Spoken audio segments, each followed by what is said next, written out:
आसतु गोटे स्टोरीटी शुणा ता मध्यम आम कि शिखा। गोटे समय कथा एक गोटे राजा थिले धृतराष्ट्र।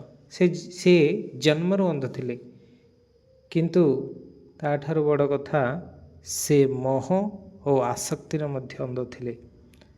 तांकर मन तांको पुओं प्रति कौरवों प्रति एते आसक्त थिला जे से धर्म और अधर्मर तफात बुझी पारु नथिले।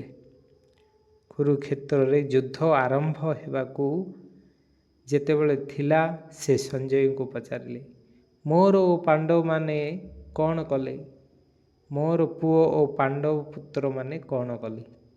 ध्यान दियंतु, से आमे कहि नथिले, से कहले मोर ओ पांडव। एइठारे असली अंधता रहिछि। जेतेबेले आमे निज मन को सठिक भावुचु, जेतेबेले आमे निज मान को सठिक भावुचु, जदि से माने भूल अछंती। संजय सब किछि देखुथिले, से जानुथिले जे यह केवल युद्ध नुहे, यह धर्म और अधर्मर निष्पत्ति। किंतु धृतराष्ट्रଙ୍କ मन भୟରେ भरिथिला, काहेकिना से भय करुथिले जे तांको पुओ माने हारी जिवे। जीवनर शिक्षा जेतेबेले आमे मोर आउ तोर भितरे फसी जाउछु, सेतेबेले आमे सत्य को देखि पारुना हूँ।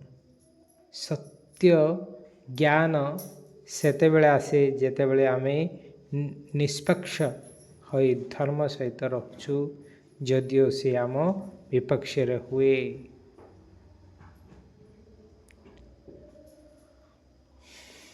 ये छोटो स्टोरी आमे बुझी पारुथिबे आपण।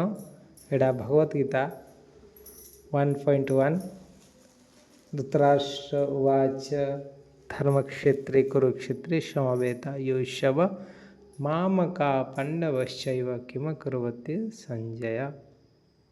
ताहा उपरे छोट स्टोरी थिला।